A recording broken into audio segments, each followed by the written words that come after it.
Okay. Eat, eat, eat. Okay, good morning, ladies and gentlemen. May I have attention, please? All quiet, please. Thank you. So we've got our peeps right here and all the peeps at home who are watching this. Yeah, hello. We're going to continue on looking at the Nigerian Civil War. I didn't say my thing? I did. I said, good morning, ladies and gentlemen.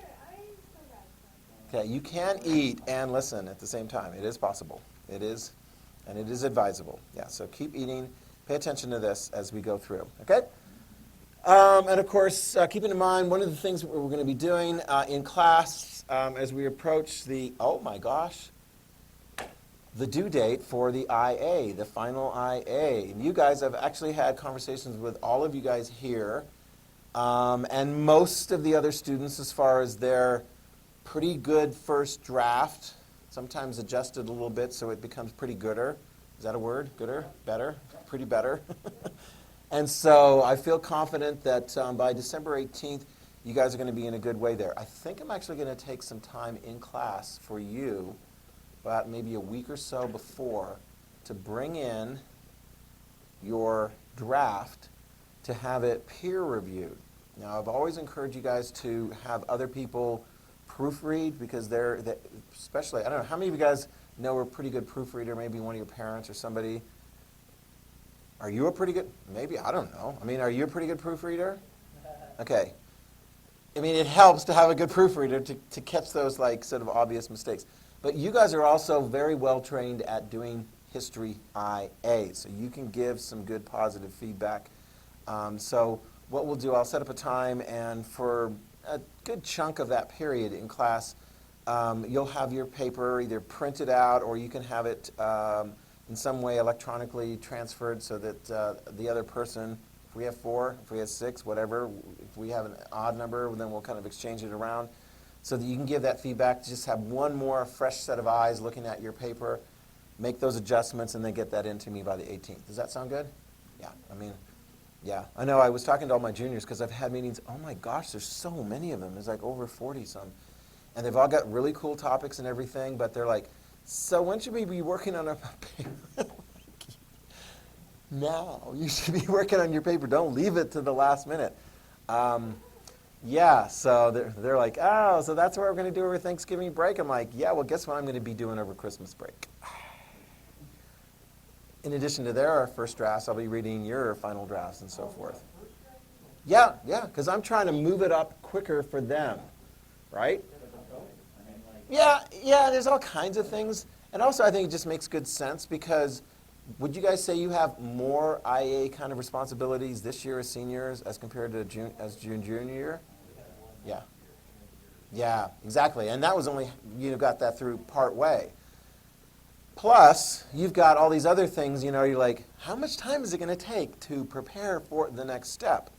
College applications and all those sorts of things that just, they take time. They take mental time. You have to sort of sit there and go, do I want to go here? Do I want to go there? And then you got the additional question, which is, do I want to go anywhere next year? Are we going to have college campuses return somewhat to normal by fall of 2021? I hope so, because my daughter is actually in that boat, because she's planning on going to grad school. And so she's anticipating, hopefully it'll be good, because she's not excited about paying a bunch of money to do online classes at the college level. I know students that graduated last year, and some of them are home doing online classes at, take your pick. BSU, BYU, Idaho, wherever. So, those are component parts of it. All right? Anyway, your life, all these interesting things going on. Shall we focus on something cheery? Or at least something in the past? Okay, we'll go for something in the past. Nigeria, history. Here we go. History. Nigeria. You ready? All right. Nigeria. And then we may get into, the next thing is going to be China, and that is crazy. But let's focus on Nigeria. All right. I want to really emphasize this point. Africa. Taken over by Europeans throughout the 1800s. Once they had an ability to give you a shot for Europeans, they were less susceptible to catching Diseases, tropical diseases. Yay, let's hear it for inoculations. Wouldn't you feel good if we can get an inoculation that can prevent you from getting COVID? Woohoo! I mean, I would be. And I think that's where we're headed. We've got 2 different pharmaceutical groups now that have announced that they've had really good results on COVID vaccines. And so now it's just a matter of time before those things come in. In the meantime, don't die, don't get sick of COVID. Idaho broke records yesterday in the number of COVID positive tests, and we really broke the record for the number of people who died from COVID. I think the previous daily high was like 17 or something, and yesterday was like 37. I'm like, what the? So hang on, you guys. Be safe. Don't be like Eagle High. They're all home right now. Be safe. Yeah. I heard that they, for a national, I guess, I don't know what they did, because I'm not in the field, but I heard that some states or even the whole nation sometimes, like, I don't know. I don't know about that. I mean, there's all kinds of, there's like naysayers and so forth and this, that, and so forth. And I mean, and part of it might be driven by the fact that, is it fun to be on quarantine? No. Is it helpful for your job prospects if you're like a business and there's a quarantine in your community? No. I mean, if you're a restaurant or a movie theater, some of it depends what business you're in. It's interesting because it's like with history. Sometimes you're like, I want to go into this field, and that field goes away. I mean, how many of you guys want to be like a buggy repairman? There's no such thing as buggy repairman. If you're a buggy repairman, there's no more buggies. It's like, let me see, what can I do? Oh, maybe I can be an automotive repair person and so forth, right? You're going to have to transition to different things. I tell you what, folks, the world changes, and the pace of change, what is it, slowing down or is it going faster? It's faster. So you guys, it's no surprise. The field you go into will be quite different, perhaps, than the field that you retire from. And we're not just talking about, crazy people like me who go into law and then go into teaching and then eventually become a writer. But yeah, but as far as like, making money, it could change for you guys. So anyway, back to the 1800s. The Europeans carved up Africa. Did they pay any attention to the location of actual African tribal groups? No. Make sure you have that in your notes. They didn't pay attention. So you get so many of these different fights. When these countries become independent, former colonies become independent, it's like, whoa, you're in Angola, you're in the Congo, you're in Nigeria, you're in Rwanda. Even little teeny tiny Rwanda is going to have tribal ethnic differences. And so you get these weird boundaries where, in fact, if you just sort of left it to the way kind of things went, I mean, you could have wars among tribes and so forth, but you wouldn't necessarily have all those tribes in the same boundary area. Do you understand that? Okay. How many of those African countries have broken apart into smaller bits and pieces? Not too many. Ethiopia, there'll be a northern part of Ethiopia that will break free and become independent called Eritrea. Okay. Sudan, oh, my map is old. The southern part of Sudan will end up being its own independent country, and I think I actually do have that. Yep, here we go. There's Sudan, and there is South Sudan. Okay, and don't create any more new countries, otherwise that's going to mess up my flag arrangement. Just like Biden is. How dare you do that, Biden? You messed up my whole thing. Now I've got to come up with some kind of way of keeping it symmetrical because students can't come into my room and look at presidents without having some sort of a positive symmetrical feeling. Otherwise, if I have Biden sticking out there, they're going like, it just like freaks them out. They don't care about their ideology. They care about the symmetry of it all. The Europeans didn't care about it all. What was the tactic, Tara? What was the tactic of Europeans when they were in control of African colonies? And they wanted to sort of like have control, and they're like, I don't know, we can get some of our people in there, but really we would like to have control over all these different tribal groups. What was their tactic? Did they favor one tribal group over others? Yes, they did. And for what purpose did they favor one tribal group over the others? What were they using that tribal group to do relative to the other tribal groups in that colony? It'd be like this. I'm a colonizer. I'm now taking all of you guys over. This is too much work for me. I need a volunteer to be my lackey. I will give you better pay, better food, better privileges, and you will keep everything in control. I'll take the first volunteer. Okay, there you go. So now, Sage is my favored tribal group in that colony. Do you understand that? If anyone gets a little bit better education, it's going to be her group because they need to know enough to help administer it. You got that? So let's back it up to Nigeria. All right? We've already covered some of this already. What tribal group, Trenton? Hausa and Fulani, Yoruba, or Igbo was the favored tribal group by the British when they controlled Nigeria as a colony. It was not. Really. It was Igbo. Make sure you have that. It was Igbo. Now, it wasn't even so much that. I mean, you are remembering that correctly. In that area, there will be the greatest natural resources. But it doesn't necessarily mean that the people from that area are going to be chosen as the favored ones. Okay? And if you're chosen as the favored ones, what is the attitude of the other people in that colony toward you? And when the British leave, do they all look and agree and say, well, you guys, Igbo, really helped to run the colony for the British when the British were in charge. And now that the British are not in charge, we think you should continue lording it over the rest of us. No. And when we understand that, because it's going to really help when we get to Rwanda. Because when we look at the genocide that takes place in Rwanda, some of that, the seeds of that hatred are going to be from the time of the colonization. Okay? So do you understand that? So Nigeria is trying to be a unified country. They're trying to do that, but there's disparities. All right? And this is where we left off. You guys understand which is the most resource-rich area? This southeast section. And Tara, what was the name, ultimately, when we get to the Nigerian Civil War, what was the name that the Igbo people, they wanted to call that region, they wanted to call it an independent country called? South Africa. No, not South Africa. No, what was that? They called it, what did they want their country to be? Anybody? Starts with a B, rhymes with Biafra. Good, very good. Biafra. Did they win? Thank you. They did not win. Okay? Let's get into how this all started. Okay? The country became independent in 1960. Okay? The war, the problems, I mean, the official, like some of the things that we're going to be talking about is going to be 1966, and then we'll have 1967, which is when the war officially begins. 1967 all the way to 1970. Okay?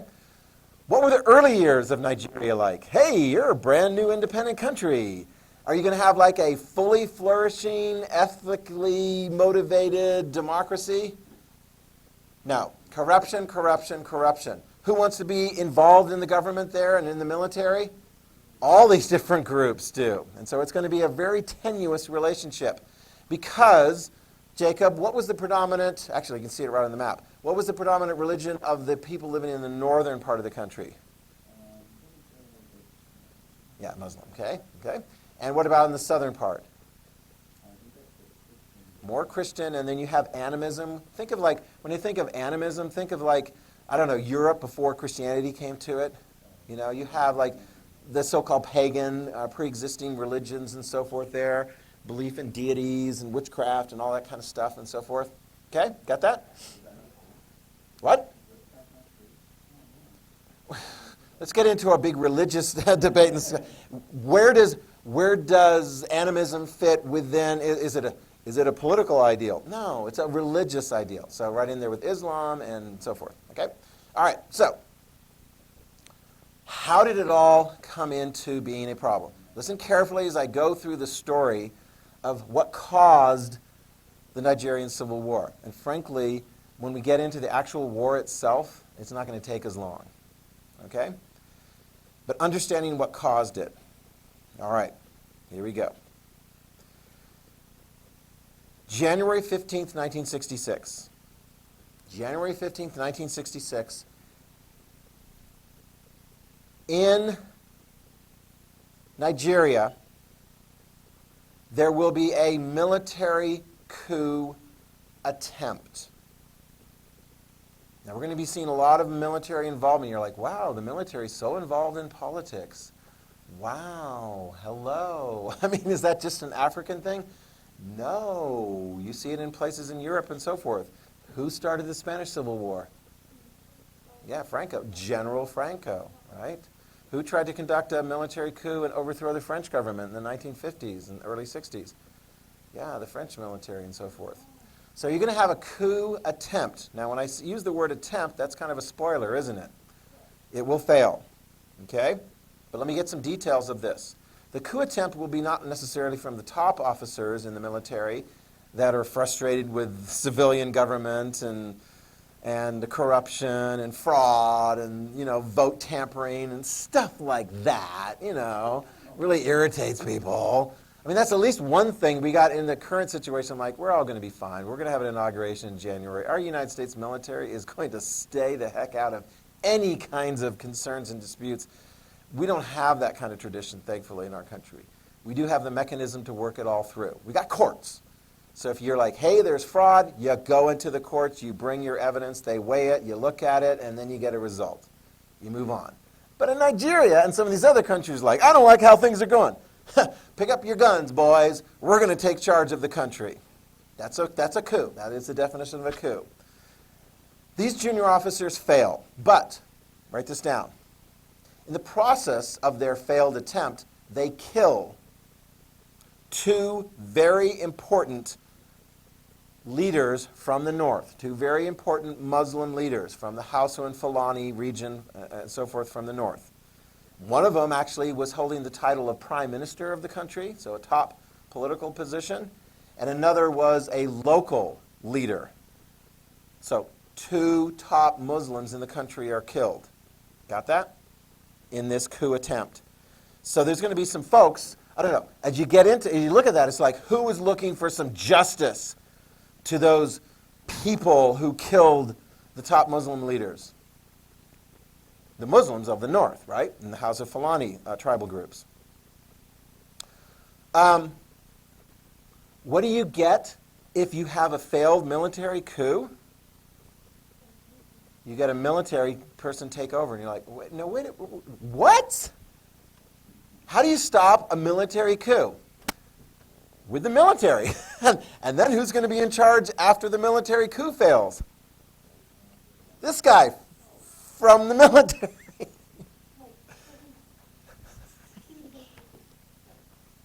Yeah, he stopped the military coup. And so who's in charge now?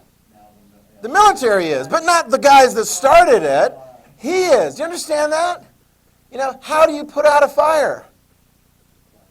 Sometimes if you have like an oil rig fire and so forth, I'm like, I didn't know this. We'll learn this more when we get to the war in Kuwait, because the Iraqis, when they take over Kuwait, they like light all these fires, all the oil rigs and so forth are on fire. And I didn't know. I mean, it's like you can't just sort of like do a spray bottle. If you do a major explosion, poof, it sucks out all the oxygen and it puts the fire out. So anyway, in Nigeria, how do you stop a military coup? This guy right here.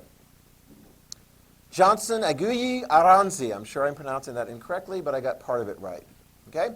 He is an Igbo, so that's an interesting fact. He is a high-ranking Nigerian general, and he will crush the coup. Yeah, he's Igbo. Yes, he happens to be in the military, and he happens to be Igbo. Okay, I imagine that probably in the early stages of his military training and so forth, it was while the British were still there. Okay?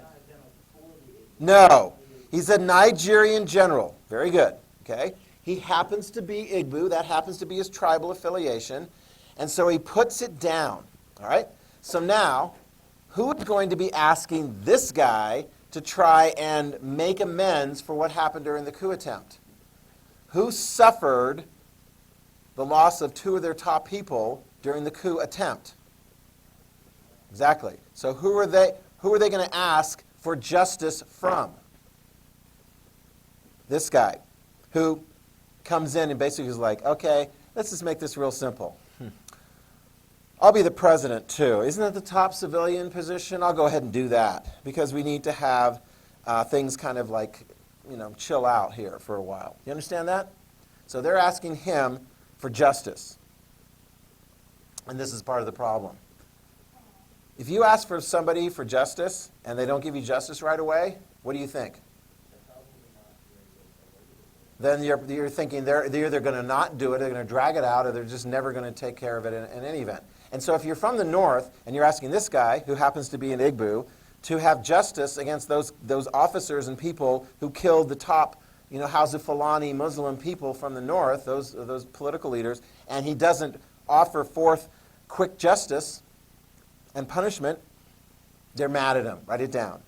The people up in the north get mad. And if they get mad, there's going to be more problems. Are you ready for the next date? This is July 29th, 1966. So this would be like what, 6-7 months after that coup attempt. Guess what's going to happen up in the north? 66. This is all 66. These are events taking place before the actual Nigerian Civil War. This is all the stuff leading up to it. It's kind of like with World War I. You have to talk about the stuff that happens before World War I, before you understand why World War I takes place. Spanish Civil War, you have to go through all that stuff before you actually see the thing. So this is why we're going into all the things that are going to lead ultimately to the Nigerian Civil War. This guy's in charge. There's an expectation that he's going to crack down on the people in the military that attacked and killed top people from the north. And since they're not acting very, very quickly in the minds of the people from the north, what's going to happen up in the north? You're going to have another, we'll call this one a mutiny, okay? Yeah, here we go. You ready? July 29th, 1966, there is a mutiny of soldiers, Nigerian soldiers, in the north, okay? And as a result of that mutiny, they're not necessarily trying to overthrow the government. They're just really mad, and so they take it out on, guess who they take it out on? Igbo people. Any Igbos that happen to be living up in the north are going to be subject to violence. Many of them are going to be massacred, all right? Because there's a feeling like, oh, those Igbos don't do enough. They're mistreating us. Oh, it all goes back to the time when the British placed the Igbos in a prominent position running the colony. All right? Do you know people that have like long-standing, simmering feuds against, I don't know, siblings or somebody who they knew when they were younger? And you're like, get over it. Good grief. Well, and sometimes it's like, but if you feed some fresh,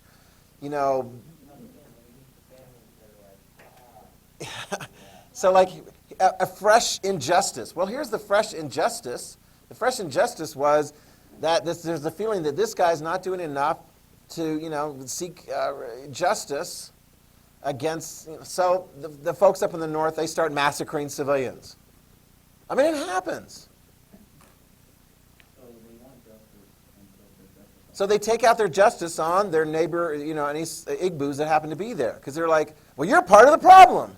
I mean, in the United States of America, thankfully, was there a lot of retribution against Muslims after 9/11? No. One of the reasons was because President George W. Bush got on the television very quickly and said, the people who attacked us are extremists, Muslims, et cetera, identified the problem. But he said, but Muslims on the whole, and in particular Muslims living in this country, are not the enemy. Got it? No, man, actually, in the United States was pretty calm.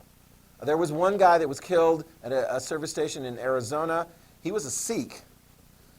But some Americans aren't very clever. And this particular angry American saw this person who was clearly from another part of the world living in the United States. Ironically, this Sikh had actually come to the United States to get away from ethnic violence against Sikhs in India. And they thought that they were safe in the United States of America. On that particular day, no. Somebody was like, I'm going to take out my vengeance at the local source of people that happen to belong to it. Just like the Igbos in the north, some of them are going to be killed, massacred, as a result of this mutiny. Yeah.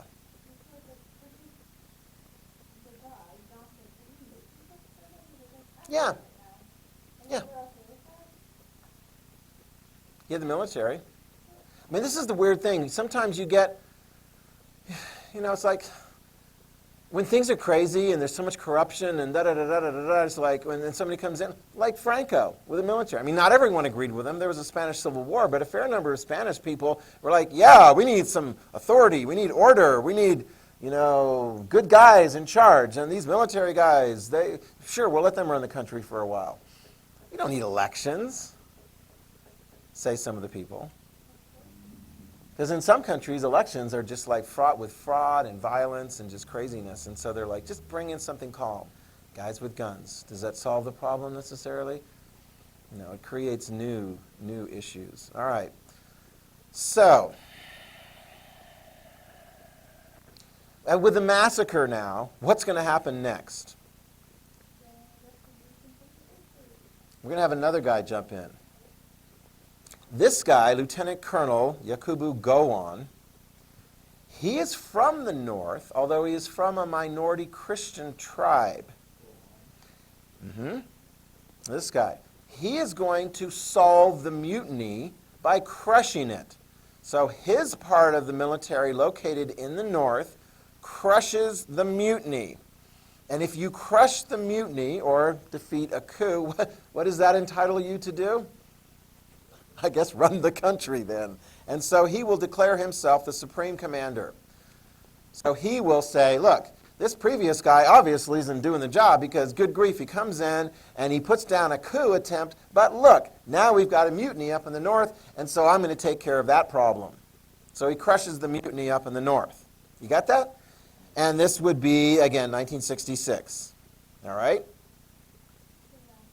So now he declares himself supreme commander. Johnson gets pushed aside. You can't get the job done. Look, if you're going to declare yourself president and you're going to make sure the country is all peaceful and so forth, and that's how you run the country as a military leader, but you can't do the job, well, then this guy's going to do the job. I'm the military leader who can get it done. And guess what's going to happen under his watch? The Nigerian Civil War. All right, well, what the heck? The Nigerian Civil War. Why does the Nigerian Civil War happen then? With all of this fun, crazy killing and so forth and military things and so forth going on in the country, one of the Nigerian military leaders, and he is based in the southeast region, he, right here, Odumegwu Ojukwu, he is one of the top commanders from the southeastern part. He's Igbo, and he will look at the whole situation and go, this is messed up. We got massacres of Igbos up in the north. We got fraud. We got military coups. We got crushing military coups. We got mutinies. We got military crushing mutinies. Anybody else? We should leave. Write it down. Okay, here we go. May 30th, 1967. Yeah, May 30th, 1967. Ojukwu, as a top military commander located in that southeast region, as an Igbo, right there with all the other Igbos and so forth, the majority of the Igbos living in the country live in that southeast part, they declare independence. And what is the name of their new independent country? The Republic of, starts with B, rhymes with Biafra. Thank you very much, Biafra. They're trying to get their independence. We went through all of these crazy things going up, and this guy is like, can we just leave? Can you guys just let us leave? I mean, think of it this way. It's kind of like the southern states after the election of 1860, and they're like, oh my gosh, Lincoln's in charge? Oh, can we just leave? The analogy is not too far off. I mean, granted, we weren't having military coups and so we had Harper's Ferry, whatever, in the United States. But, I mean, what the heck? He wants to leave. And so he talks with the leader, Gowon, and Gowon's like, is he going to say, go on, you can leave? Nah, no, he's not going to. He's going to say, no, I'm sorry, you have to stay. Sage, what would be one reason in particular that this leader of Nigeria, the supreme commander of Nigeria, is going to say, I'm sorry, You may not have little Republic of Biafra and take all of that stuff and go away and be in your own country. Resources, yeah, the oil. Yeah. Yeah. Yeah. So what are we going to have? Ojukwu is going to go ahead and try and win a war of independence. And Gowon is going to take those troops loyal to him and the rest of the country and persuade them that they need to defy this and say, look, this is a civil war and we're going to beat these guys. Got it? Have we got that all laid out pretty well now? So now it's just basically a war of how's this going to play out. So the war pretty much takes place right here in the region of Biafra, the southeast part of Nigeria, depending on what you want to call it. It pretty much takes place right there. It starts with Biafra, and they have a hard time. Over the course of 3 years, Biafra loses, bit by bit by bit by bit. They don't have the military resources that Nigeria does. You got that? They don't have the military support coming in. Reminder, where did Nigeria get financial and military support from? That's one of the sources, which is interesting. But the main source, and they're like, hey, we're going to continue doing this because we don't want the Soviets to be on the winning side and so forth. Britain. Yeah. When Britain helped to set up the Nigerian government, they're like, hey, we're going to let it set up as one country. So Britain is sort of on record as saying we want Nigeria to remain as one whole country. And so, Gowon is like, yeah, that's what you want? Well, then provide us some weapons, to provide us some support. And write this down, it gets really problematic because in Britain, British public opinion is going to be turning against British military support for this guy. Do you understand that? British public opinion is going to start turning bit by bit by bit against providing military support. Because here's the thing, who looks more sympathetic? This guy or this guy? You're like, neither of them look like, what difference is there as far as sympathy? Well, this guy, write this down, Nigeria will become more and more effective. Take a look at the map here. You got 1967. By the time we get to the mid-1969, what Biafra actually is in control of is just this white area. They do not even have access to the coast. Write that down. As the war goes on, the Nigerian government, Gowon, makes sure that his troops cut off access to the ocean. Why is that so significant? So you get no naval support, you got no shipping coming in. If you want to provide any kind of support to the folks in the Biafra, how do you get it to them? You have to fly it in. Very good, write it down. You have to fly it in. And so, reminder, who was providing military and financial support for the Biafran independence movement? Let me see. To the extent that Biafra actually had any money, the French, the Canadians, the Israelis were willing to sell them stuff. Sell them things. But you have to have the money. Well, I need to see the money on the table. If you wanted mercenaries from European countries to come in there, soldiers of fortune, to actually fight on behalf of Biafra, are those white guys going to show up just because it's a nice cause? No, you have to pay them. How are they going to get in there? They're going to come in by plane. And they're going to come in by plane if you have the money. So, how is he going to get more money coming into his side? Oh my gosh. Because what's happening, actually it's interesting because I'm talking about World War I with my juniors right now, and who ultimately quit World War I because they were starving? Germany, yeah, because the British blockade. Now think of it as this. It's like Nigeria has created, in a sense, a blockade around a group of people. Let me see if we got enough. 2 million people in this region. They do try one breakout. There's like a little breakout that takes place in 67, but it's just a little short, like boom, and then it's like little come back in. 2 million. Yeah. And they're running out of military supplies. But more importantly, they're running out of food supplies. Who gets the food priority? The military guys or the kids? And so what happens is you have a disaster. slowly and surely, and you can see it with the kids because they get distended bellies. Some of them have the distended belly. You're like, well, they ate a lot. No, it's because it's filled with gas that you get after your body has no longer been able to get enough food and nutrients. Your arms get withered. You get people coming in, and they allow them to come in and take pictures. Relief workers, people are motivated, right? Now we're going to be talking about groups like the Red Cross and Doctors Without Borders. We're talking about a war here, and two of the most important groups of people involved in this latter stage of the war are Doctors Without Borders. It's a French organization. Have you guys heard of it? Something like Médecins Sans... No, that's not it. Médecins Sans... Anyway, whatever. It's French. Doctors Without Borders is the English translation. Red Cross, you've heard about the Red Cross. They look at situations where they see people starving. They're like, I don't care. We need to get help in there. So, are you motivated? Are people in the United States motivated to donate money? I tell you what, in Britain, write this down, the British people are motivated to give money to the Red Cross to help provide for food for these people. Oh, and they're also mad at the British government, and the British government's like, could we get this thing done? And ironically, if you're mad in Britain and you donate to the Red Cross to help these guys out, ironically, you are actually extending the war. How do you extend the war? Well, if the Red Cross is going to fly in the supplies, the Biafran military charges them landing fees.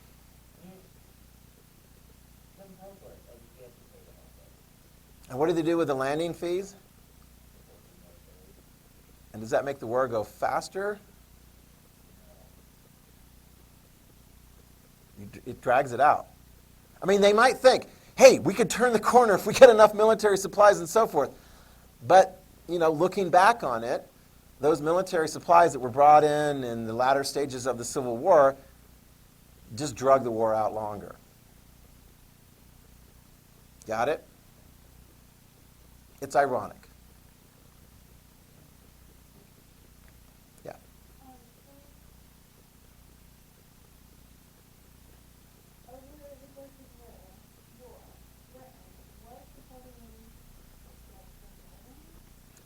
The Nigerian government, yeah. Think of the British people are sympathetic, not so much to this guy. I mean, if they actually knew, if it became well known that Red Cross, kind of like when you donate to a charity, how many of you guys are like, I want to see an itemization of where that money actually goes? I mean, that's not a bad thing to do, seriously. I mean, how many of it goes toward just fundraising efforts or because here's one. You donate to a cause. It's a good cause. Are they going to send you another letter or solicitation in the mail after that? Yes. How much does that cost? I mean, you could donate $5, and after several years, you could have more than $5 being spent on further solicitations to you in the mail for further contributions. Do you understand that? So some of those charities can end up having really big overhead as far as like fundraising costs and administrative costs and so forth. Well, what was one of the costs of the Red Cross doing business and distributing food in this area? Landing fees. Now, they didn't hand over weapons to these guys, but that money then would be used to purchase additional weapons that they could get in from their suppliers.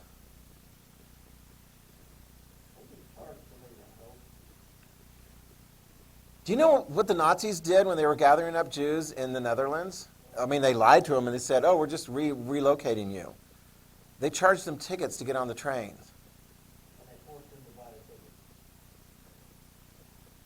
Because that actually helps the pretense of, oh, well, this is just a ticket on a train. You're not actually being forced. This is just a relocation thing. It's just a minor, yeah. The world, isn't it fascinating and very depressing at times when you're sitting around enjoying your Thanksgiving meal with family and so forth? So, what's Ojukwu going to do? Well, I'll tell you what. By 1970, Ojukwu goes to Zambia. You're like, where the heck is Zambia? You're like, is that a neighboring country? No, Nigeria's right here. He goes to Zambia. Ojukwu gets on a plane and goes to Zambia. Or maybe, I don't know if he crosses the border somehow or whatever. He goes to Zambia, And his goal is to negotiate something. Not really quite sure. His officers that are left behind quit. I mean, because the war is lost by 1970. And who was not there for the surrender? Ojukwu. Who was there for the surrender? Go on. And what does Go on do with these military officers that were part of the Biafran independence movement? Is he going to line them all up and shoot them? Did Lincoln line up all the Confederate officers and shoot them at the end of the Civil War? No. Go on, what he's trying to do is sort of like, let's get past this. He shakes the hands of these officers. It's weird. I put a link in. I want you to watch it. It's about like 8 or 10 minutes or so. I put a link in, and it's weird.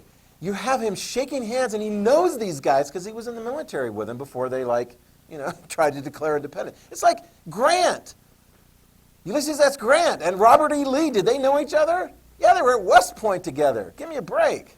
And so these military officers in Nigeria, now the war is over, and they're like shaking hands and like, I hope he doesn't line us up and shoot us. And he's like, no, I think he's going to try to do sort of a Lincoln thing and bring the country back together as much as possible and so forth. All right? I mean, the Igbos are not like benefited by the whole Civil War experience. They will lose some position. They will lose some property. But will they lose everything? No. And in fact, what is going to happen ultimately to Ojukwu? Will he ever be able to come back to the country that he tried to break independence from? Yes, in 1983. Write it down. In 1983, he comes back to... What would you think, Tara, if you were from that region that he was from and Ojukwu showed up and he had left, right, 1970? It's been, 13 years since he left. How would you feel about him? Mixed feelings? Tell me about the positive. Would you have any positive feelings? That is a long time. I mean, he was their leader, but where was he at the end?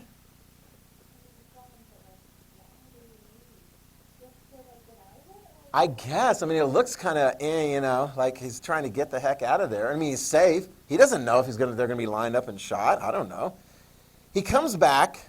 He's pardoned, right? Which actually fits because this guy pretty much pardoned most of the other military leaders and so forth. I mean, they were demoted, and a fair number, I think, were probably kicked out of the military. But he didn't line them all up and shoot them. Okay, so Ojukwu comes back, and he is pardoned.